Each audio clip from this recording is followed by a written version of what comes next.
Hey everybody, welcome to Away Games, a Chicago Cubs podcast. We are two comedians in New York City talking about the Cubs. I am one of them. I'm Kevin McCaffrey, and look, here's Adam Mamawala. Here I am. We're in person again. We are in person. Mm-hmm.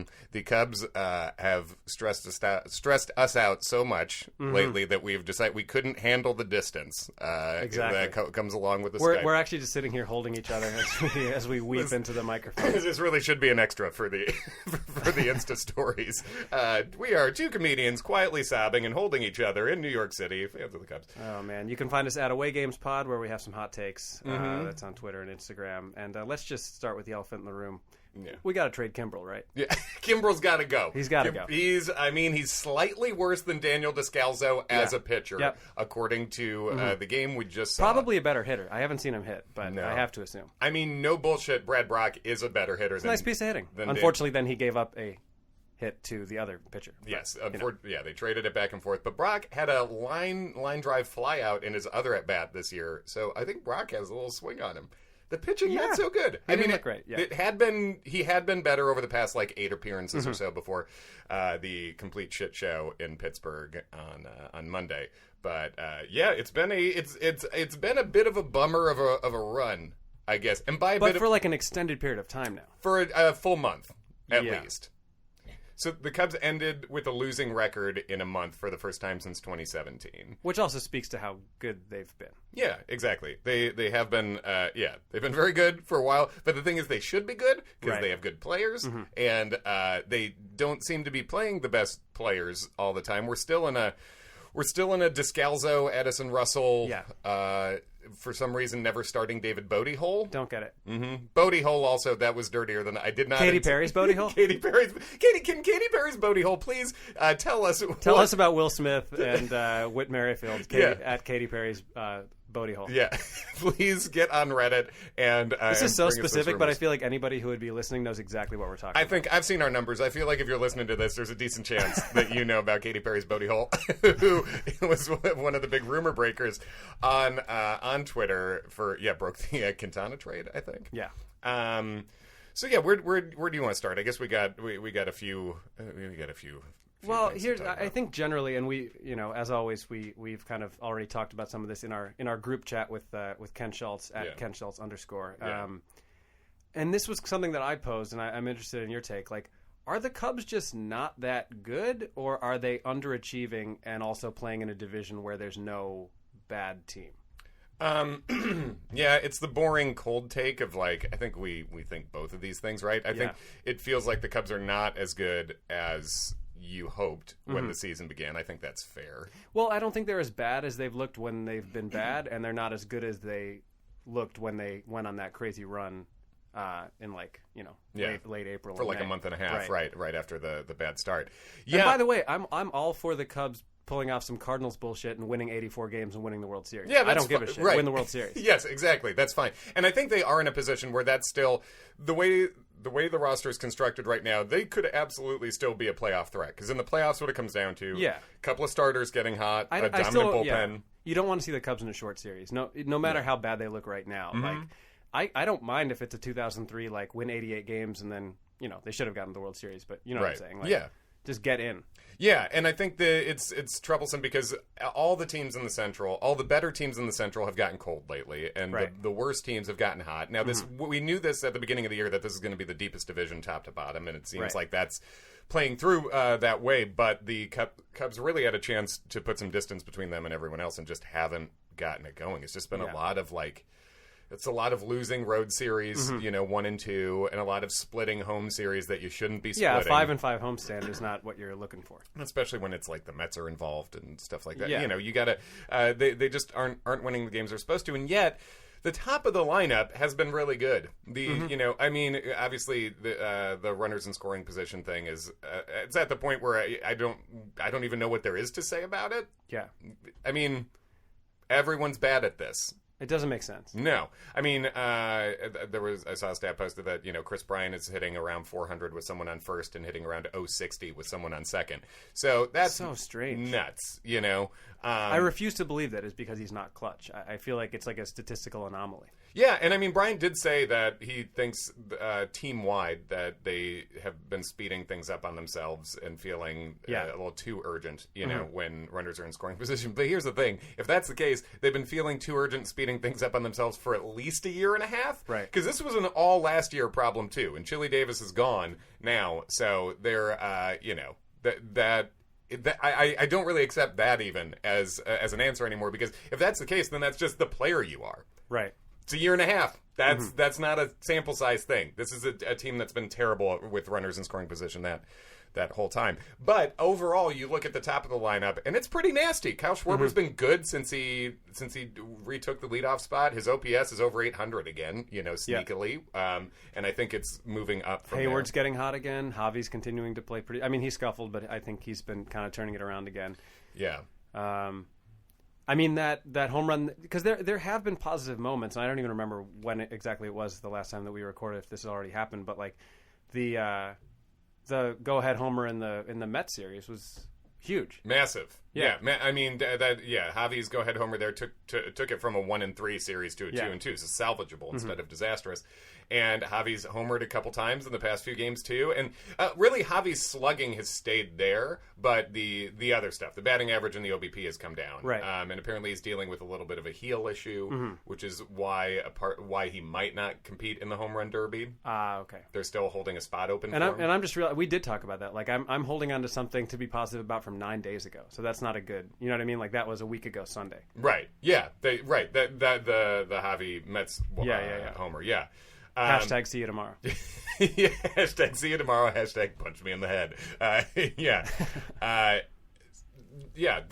Hayward's been the brightest spot this month. He's been the best hitter, and it looks like he's the Cardinals hitter that the Cubs thought they were signing. The garbage time home run at the end of the Reds game on Sunday was a fucking seed. He's starting. That must have gotten out in like a second. Yeah, he's starting to launch the ball with. It's almost like. Obviously, Hayward is just an incredible physical specimen of a dude. This guy's jacked. We've said it before. We'll say it again. If we could have any body type of any Cub, you and I would both choose Hayward. Want Jason Hayward's body.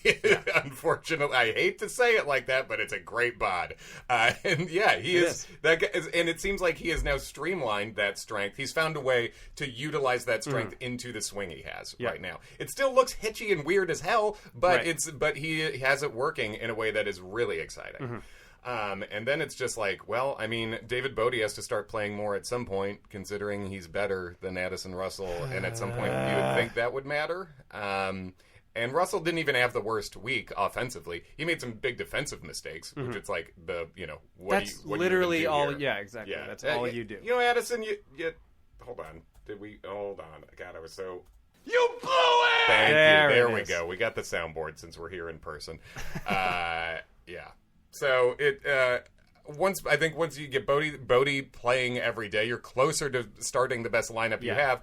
But obviously Theo talked about production over talent was a little catchphrase that now seems sarcastic. There are 3 players on the Cubs at the least who you can make no case for being on that roster. Mm-hmm. Yeah. I don't think that you can defend having Russell and Descalso and Brock on that roster. Mm-hmm. Yeah, and what's the rationale other than money? And it might be a case where, as we said, Brock was better over the last 2 weeks. But once Carl Edwards is healthy again, they sent Tony Barnett down, and now Tony Barnett, who the Cubs signed this offseason, is refusing to report after he didn't get called up after Hamels. So it's a Tommy La Stella situation. Yeah. So can't wait to trade Tony Barnett. Can't wait to see Tony Barnett on the All-Star team in 2 years. Exactly. But can't wait. Exciting news for Tony Barnett, turns out. But yeah, I think Descalso, you have to say that ship has. I was going to say sailed. I'd say that more that ship has sunk. So I think the guy, God bless him, has he is literally a worse hitter than John Lester this year in a sample size that's not even that different. You know what I mean? Like, Lester's had at bats. This isn't an insanely small sample size. Descalso is a worse hitter than John Lester this year.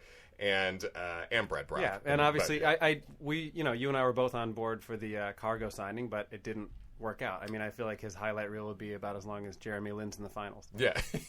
Yes, exactly. I will, and then it just cuts off after the one catch in the outfield.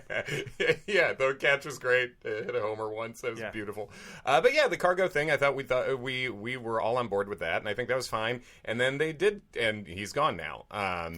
Okay. Which is what you're supposed to do when somebody's not producing. Right. And I don't want to overstate it because neither of us are in that locker room, and who knows if this is even the case. Yeah. But the Cubs were playing pretty well until Russell joined the team again. And I don't know if that factors into it, like just having somebody in the locker room who I have to assume a good number of the Cubs are like, fuck this guy. Mm-hmm. I don't think it helps. No, I think it doesn't help. It's like I think Addison Russell's bad presence is not taking the bat out of Chris Bryant's hand when runners are on third. No. But I'm not saying that's the cause of all the Cubs' woes, but like it has to be a small factor. I think it's a list on the negative things that are very avoidable. Right. Like this is a thing that we see as a negative. Addison Russell both not being very good as a baseball player and being a worse person and just whatever comes along with him. Even though, of course, Tom Brenneman and the Reds announcers were like defending him and talking about the things that Addison Russell has suffered through, quote unquote. Oh, it's boy. like, God dang it, the Reds, Tom Brenneman sucks so hard. The Brenneman family sucks so hard in Cincinnati. That's like, even when you're defending the Cubs, you're doing it wrong. The one time that we would be on board with you shitting on the Cubs, you screw that up. Yeah, once again, you blew it! You know, that is, What is that from? That is from Billy Madison. Oh, of course. And, when we're looking at roster construction and starting Addison Russell over David Bodie. What you just said is one of the most insanely idiotic things I have ever heard. Yeah, that's another Billy Madison thing that... May God have mercy on your soul. Yes, exactly. Yeah, it's dumb, and now we're approaching. So the All-Star break's coming up now. Let's I guess quick All-Star talk. How you feel about Cubs All-Stars we got? I mean, I think the two who are starting are very deserving of it, and I would have been bummed had they not started. So Javi and Wilson again are starting, and I think Javi is one of very few people who's started both as a second baseman and a shortstop. Right? He's actually the only one who's started in consecutive years at those two positions. Really cool. So that's a cool thing, and Wilson is the first Cubs All-Star starter at catcher back-to-back since Gabby Hartnett. Cool. Back when men were named Gabby. So that's how long ago that was. Long time ago. And then Chris Bryant's in as a reserve, and I am upset that Rizzo's not on the roster as of right now. Yeah. I thought he really deserved it, and it's just a thing. So is KB the only other one besides the two? As of right now. So how's it working? I haven't been following it that closely in terms of like how because they're doing it differently this year, right? Yeah. With the fan vote, they basically took the fan vote, took everyone's top three, and then people voted from that point from like a second tiered vote among the top three to get in, and then the reserves I think are still chosen, but by a combination of player vote. But is there the potential for another Cub to be named, or that would just be like an injury replacement sort of situation? I think it'd be an injury replacement situation. But I am really bummed. I thought Rizzo truly deserved it this year, and it sucks to see him not get in, even though the NL is a super crowded first base spot. But. And is it Freeman or Bell who's starting? Freeman starting, and then Bell, who just hit 3 dongs off the Cubs on Monday, has had a hell of a year too. So it's not that he doesn't deserve it. It's just, but I thought Rizzo did as well. So that's a bummer, All-Star wise. And then besides that, there's not too much else to talk about Cubs-wise besides Tommy La Stella got in on the other side. But, at least the Cubs are reaping the benefits of paying Descalzo slightly more than they would have paid a younger Tommy La Stella. Not like the Cubs have a hole at second base or anything. And but Christ. The Cubs are reaping the benefits of Connor Layless White, who they got for Tommy La Stella, who is also not pitched in AAA this year. Well, it's one of those things where you can't assume that everything would have been the same. No. But if you got anything close to what La Stella is doing for the Angels this year as a fill-in at second, the Cubs have probably won at least 5 more games to this point. I mean, it just... I know I'm suggesting that Tommy La Stella is a 5-WAR player halfway through the season, but kind of. I mean, I think by the numbers, he's at least in a the context of right the Cubs now. And how much better, literally wins above replacement, how much better he is than the Cubs' second base spot. Descalzo is worth almost a full win under replacement right now. So a 2-win player to a -1. We're talking 3 already. Yeah, it is. And that was a move, again, that we were against at the time. I wrote a piece for RIP, BP Wrigleyville about why the Cubs should keep Tommy La Stella. And I looked back at it the other day, and it turns out I was right. So, whoops. But it'd be nice to see him in the All-Star game. I'm happy for him. No, that's awesome. And I think you got to hope that this All-Star break serves the same purpose as it did in 2017, where it's just like, let's take a breath, let's reset, let's get a little bit of rest, and then come out of the gate stronger. Because it's been a very weird year where, like, right at the beginning of the year, you're like, okay, maybe this is, like, it's all over, and this team is just bad. And then they go on that run, and you're thinking, like, wow, I feel more confident about this team than I have since 2016. Right. And now it's very 2017 feeling where you're like, man, are they just gonna kind of be 500 the rest of the way?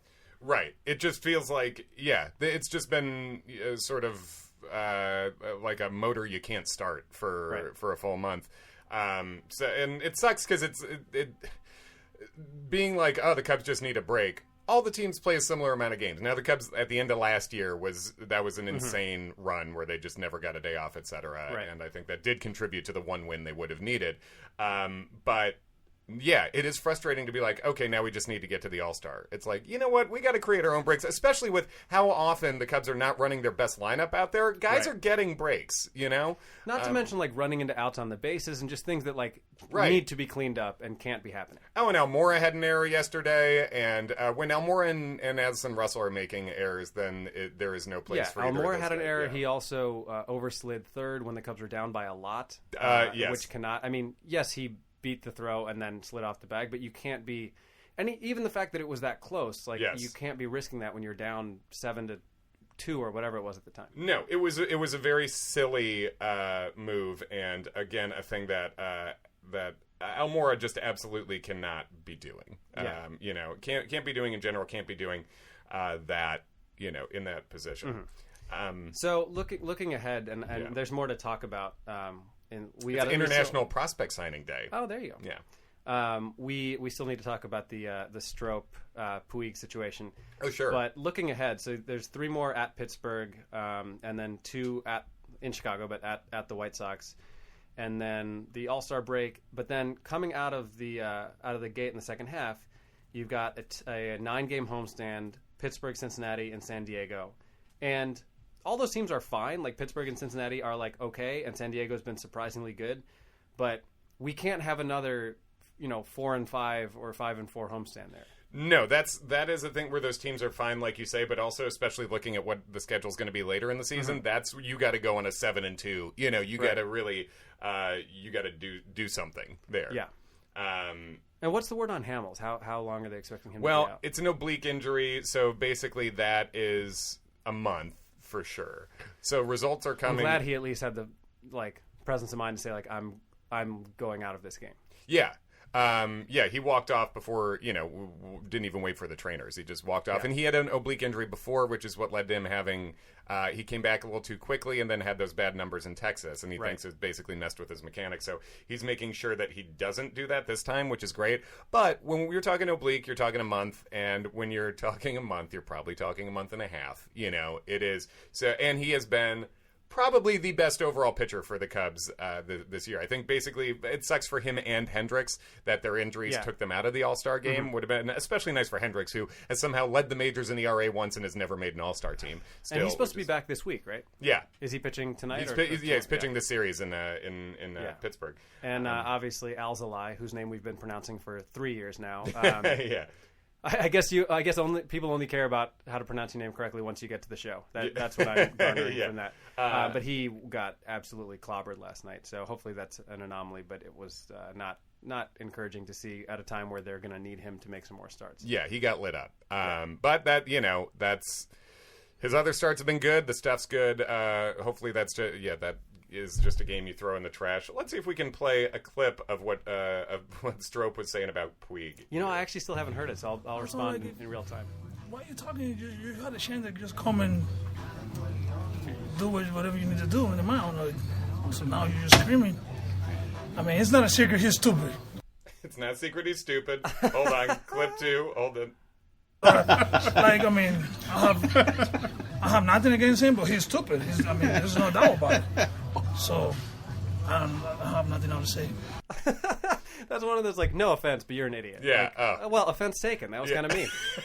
Yeah, I'm choosing to take offense about this. Yeah. You called me stupid several times, sir. I have nothing against him, but he's an idiot. Yeah, I love how casually he said it, too. It did sound like he said it with no malice. He's like, the problem with him is that he's a stupid man. So that's what we're dealing with. But right. he's dumb.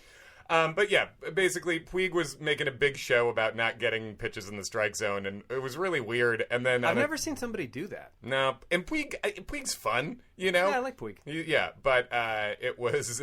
But then Strop.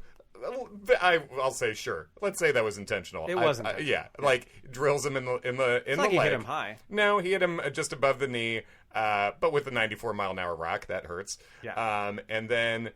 The real thing is that Puig didn't want none. You know, Right. he acted like he did. Nobody's going to stop Puig if he wants to get out to the mound. No. He's a large man.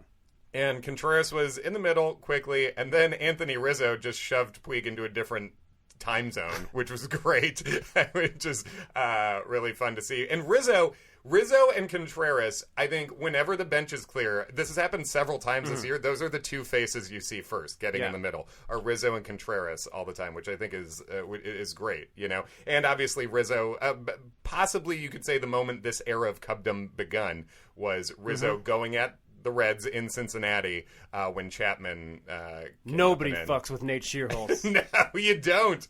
You're going to get Rizzo taking your whole team down. So that... Honestly, that ended up being kind of a fun game. Puig didn't want any of it. He pretended he did, and that was that. That was one of those times where I was just like really hoping that there was not like a ground ball up the middle where Puig was then going to go like break somebody's leg sliding in a second. Yes. Not that he would do that necessarily, but like it had that kind of feeling where if the right situation comes up, this could get a lot worse. Totally. And the Reds handled themselves pretty well, I thought, honestly, after that. You know, I think Puig was being a little over the top in like complaining or like gesticulating about Strop not challenging him. Right. Oh, yeah, it was goofy. And I don't think Strop needs to hit him there. Like, I think it's kind of dumb on both sides, sure. honestly. And talking about how much Tom Brenneman sucked before, an opinion I generally stand by. They did get the analysis of this situation right, where Brenneman said that, you know, if Puig wanted it, he could have gotten there, you know, so now you're just making a show of it. Also, then Dylan Maples hit someone with a slider in the next inning. Come on now. Dylan Maples doesn't know where the ball is going, and it was a slider. Right. So both benches are warm, but that was a case of the umpire being like, yeah, but we all know this wasn't intentional. Right. So, yeah, they actually did get that right. I do want to talk about the international free agent signing day because the Cubs made kind of a splash. Okay. The Cubs have agreed to a deal with a power-hitting catcher named Ronnie Quintero, who is number 6 on MLB Pipeline's top 30 international prospects list, for an estimated $3 million bonus, which is big for this because the Cubs, basically in the IFA with IFA signings, which basically July 2nd every year is when they all happen. This is twice the amount that the Cubs handed out to the top signing last year, according to Michael Ernst at MJ_Ernst on Twitter. Check him out. He's been tracking this all day, doing a great job. So they basically, this is the biggest deal. For reference, when the Cubs signed Eloy in at this time a few years back, they gave him a $2.8 million. Okay. So this is a $3 million deal. They clearly deal. like this guy. They like this guy a lot, and they also signed the 11th rated IFA prospect, a shortstop named Kevin Made, to a $1.7 million deal, which is also significant. And then there was one more. They also signed one other catcher. Brian Altuve was another. I like that last name. Yeah, not bad. Who they signed for $1 million. So that's basically. So at least they're spending money in some capacity. Yeah, and they're free. The pool of money they had to spend was just short of $6 million. Yeah. So in previous years, last year the Cubs did a lot of spreading it out with a lot of like several $100,000 signings, which were decent. And for instance, like one of the Cubs' top prospects, Braylon Marquez, is a guy they signed for just a few $100,000 a couple years ago. So you can still get decent prospects down there, but this year it seems like they took the money they had and they went on a couple high-end guys. So usually for guys like this, how far out are they? Like, I mean, a few years at least? Yeah, you're signing teens at this point, especially with two of the three. Yeah, some of these guys are like 15, 16 years old. Yeah, some of the guys, so two of the three guys being catchers, too. Catchers have a longer developmental curve, especially if they stay at catcher. But we got a pretty good catcher right now, and Miguel Amaya is one of the Cubs' top prospects who's a catcher who will be in the Futures game this year, too. Do you think they'll trade him? Honestly, with the trade season coming up, Amaya, he's definitely going to be asked about. He hasn't had a great hitting year this year, but he is 20. He's advanced defensively, and there's no spot for him. There's no spot for him right now, and he's a guy we're not looking at. He wouldn't even be a September call up next year. We're talking, 2020, late 2021 is probably the earliest you'd see Amaya in the majors, and probably more like 2022. So for me, with Wilson Contreras, who we have and who I want for a very long time. And also Caratini being a very good backup. Very good backup. Yeah. Great backup.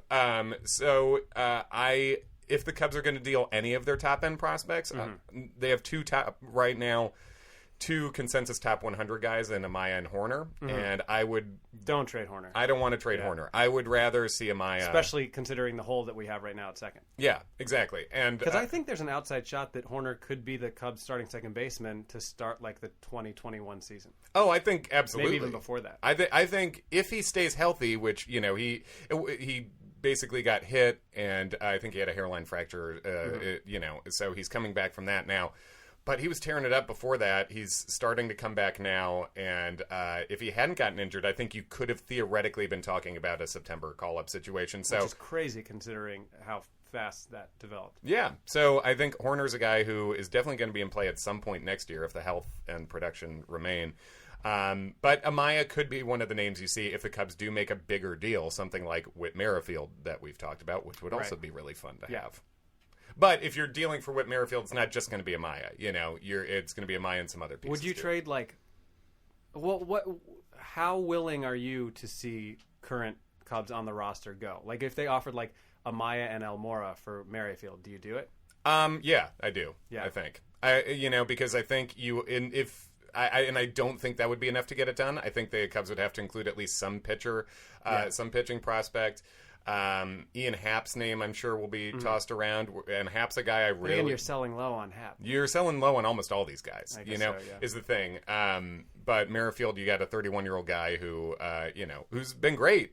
Has some pop, runs really well, led the American League in stolen bases, and he plays second base, and he plays the outfield too. If you need to shift around for whatever reason, I'm a big fan of Merrifield. I would dig that. If you're talking Almora, Amaya, and a pitching prospect, I don't want to see Tyson Miller go. I don't want to see as the Cubs are refilling, basically for the first time in a long time have some decent pitching prospects, and I think Tyson Miller is right behind Alzolay. If you were looking at who's Alzolay, excuse me, is it really Alzolay? Yeah, that's good for you. I did not know.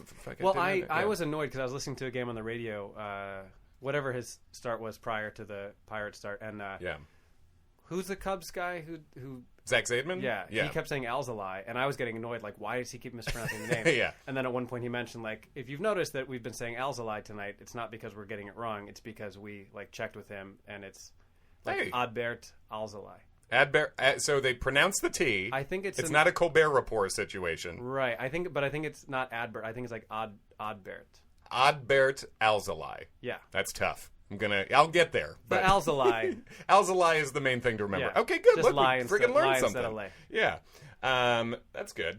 So, but I think if you're looking at Merrifield, you're looking at it'll be a deal that hurts, but I would do that. Honestly, I would also, if it took Amaya and Happ at this point, I would also do that. If we're not, even though you're selling low on Happ too, and I really believe in that skill set. Well, but if you want to sell high on somebody, then is Garcia in play?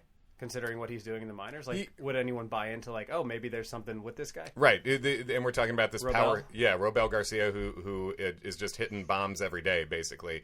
He's also striking out twice every day.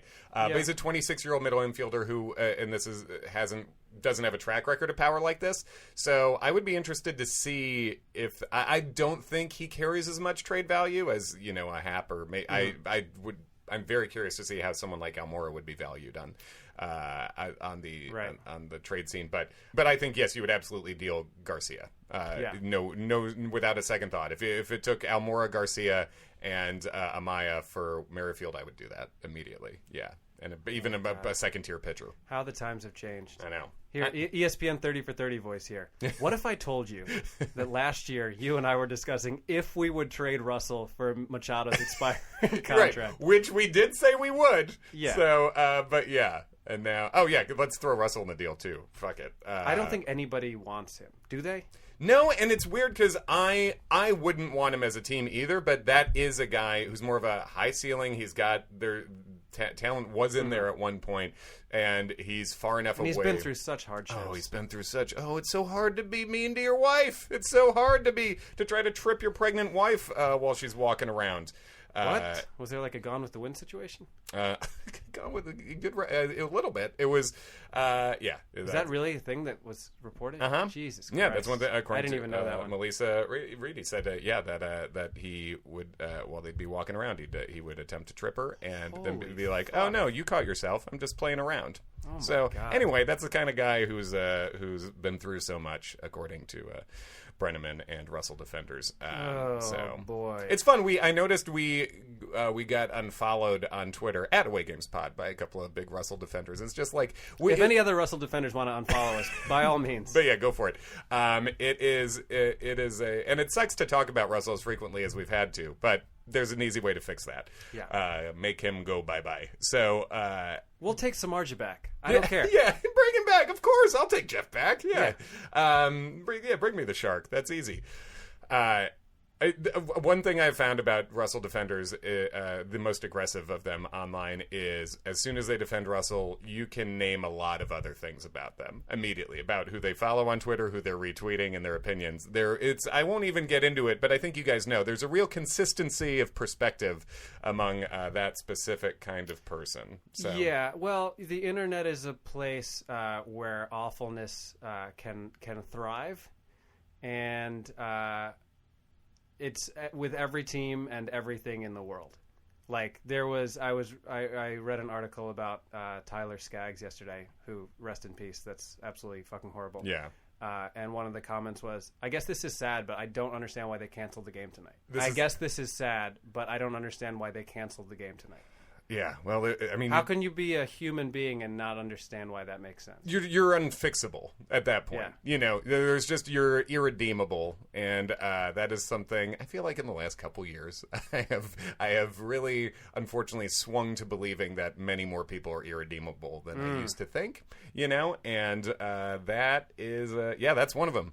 Fuck off, dude. There's, even if, besides all the important things, there's 162 of these. Some of them get canceled because it's drizzly out. We can cancel it on behalf of some gigantic tragedy. So anyway, fuck it. This is the sort of talk you get into when the Cubs are this bad.